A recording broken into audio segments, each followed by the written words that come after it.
নজর রাখবো পরবর্তী সংবাদে। কাঠুয়াতে সেনার গুলিতে জখম আরো 2 জঙ্গি। ইতিমধ্যে সেনার গুলিতে খতম হয়েছে 2 জঙ্গি। লুকিয়ে থাকা জঙ্গিদের খোঁজ চালাচ্ছে সেনা।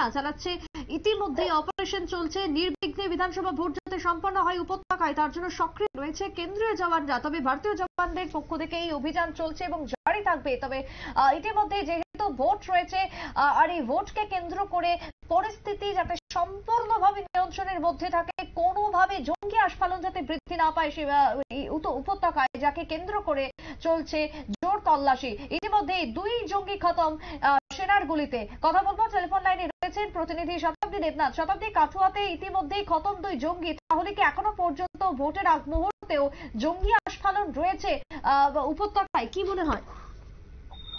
একদমই সত্যি। দেখো, যে খবর আমরা পাচ্ছি, দেখো সামনে রয়েছে রাজ্যের বিধানসভা নির্বাচন এবং তারই মধ্যে রয়েছে জম্মু কাশ্মীরের নির্বাচনও। যদিও সেক্ষেত্রে বলা হচ্ছে যে 18 সেপ্টেম্বর জম্মু কাশ্মীরের ভোট শুরু হচ্ছে এবং ভোট যতই হচ্ছে ততই কিন্তু উত্তপ্ত হচ্ছে ভূস্বর্গ এবং সেই জায়গায় দাঁড়িয়ে আবারও ফেরেকবার অশান্ত হয়েছে ভূস্বর্গ এবং সেক্ষেত্রে জানা যাচ্ছে যে বিধানসভা ভোট পর্ব শুরু হওয়ার ঠিক 1 সপ্তাহ আগে থেকে কিন্তু আবারও রক্ত ঝরেছে জম্মু কাশ্মীরে। একের পর এক সেনাগুলির লড়াইয়ে কিন্তু কার্যত তোমার ক্রমশই উত্তপ্ত ভূস্বর্গ। সেই জায়গায় দাঁড়িয়ে কমিশনও একদিকে ভোটকে কেন্দ্র করে বিশেষ করে নিরাপত্তার দিকটা একটা মাথায় রাখা হচ্ছে এবং বুধবার কিন্তু আবারও দেখা গেছে কাঠুয়া এবং উধমপুর জেলার সীমানায় সেনা এবং পুলিশের যৌথ বাহিনীর সঙ্গে গুলির লড়াইয়ে কিন্তু নিহত হয়েছেন 2 জঙ্গি। সেই জায়গায় দাঁড়িয়ে তারা পাক সন্ত্রাসবাদী সংগঠন জৈশ-ই-মোহাম্মদের সদস্য বলে প্রাথমিকভাবে অনুমান করছে পুলিশ। অন্যদিকে দেখো, ভারতীয় সেনার এক প্যারা কমান্ডো ইউনিট 22 গড় ওয়ার্ল্ড রাইফেলস এবং জম্মু ও কাশ্মীরের পুলিশের স্পেশাল অপারেশন গ্রুপ SOG এর অফিসার এবং জওয়ানেরা এই অভিযানে অংশ নিয়েছিলেন বলে সেটা আমরা সেনা সূত্র মারফত খবর পাচ্ছি। এবং পাশাপাশি আরো একটি বিষয় বলে রাখি যে নিয়ন্ত্রণ রেখার আগুনে ওই এলাকায় মঙ্গলবার রাত ঠিক 2:30 নাগাদ আচমকায় গোলাগুলি শুরু হয়েছে এবং শুরু করে পাক সেনারা এবং পাল্টা সেক্ষেত্রে গুলি চালিয়েছে ভারতীয় বাহিনীও।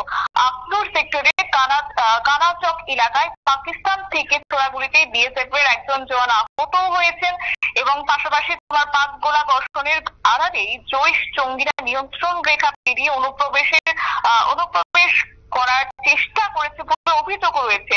সেই সঙ্গে পাহাড় এবং ঘন জঙ্গলে ঢাকা ওই এলাকা ঘিরে ফেলে বুধবার ভোর থেকে তল্লাশি চালানো হয়েছে এবং তল্লাশি অভিযান শুরু করেছেন পুলিশ এবং সেনা যৌথ বাহিনী এবং উধমপুর জেলার সীমানা লাগোয়া কাঠুয়ার বসন্তপুরে কয়েকজন জঙ্গির উপস্থিতি চিহ্নিত হওয়ার পরই কিন্তু শুরু হয়েছে গুলির লড়াই। শেষ পর্যন্ত 2 জঙ্গিকে নিকেশ করা হয়েছে এবং সেক্ষেত্রে আরো একটি বিষয় উল্লেখ করতে হয়, যেহেতু জম্মু কাশ্মীর বিধানসভা নির্বাচন আসন্ন এবং সেখানকার 90টি আসনে আগামী 18 সেপ্টেম্বর, 25 সেপ্টেম্বর এবং 1 অক্টোবর 3 দফায় ভোট গ্রহণ করা হবে। পাশাপাশি যেহেতু গণনা রয়েছে 8 অক্টোবর, সেই জায়গায় দাঁড়িয়ে এক কথা বলতে হয় যে 10 বছর পর বিধানসভা নির্বাচন হতে চলেছে সেই উপত্যকায়।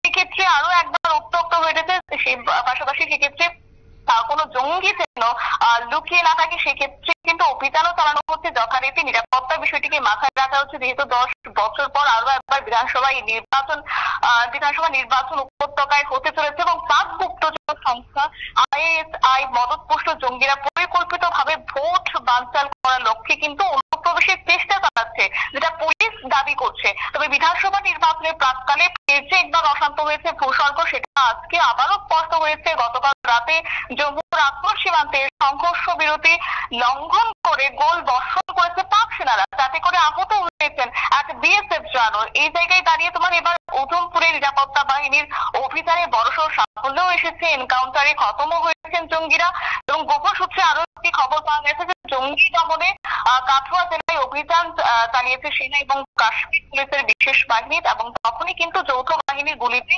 খতম হয় জঙ্গিরা এবং পাশাপাশি এলাকা তখনই ঘিরে ফেলা হয়েছে এবং এখনো পর্যন্ত সেক্ষেত্রে অভিযান চালানো হচ্ছে, যাতে করে আগামী দিনে কোনো ধরনের ফাঁকফোকর না থাকে এবং ভোটকে কেন্দ্র করে কোনোভাবে যেন অশান্ত না হয় সেই বিষয়টিকে কিন্তু অবশ্যই নজরে রাখা হচ্ছে।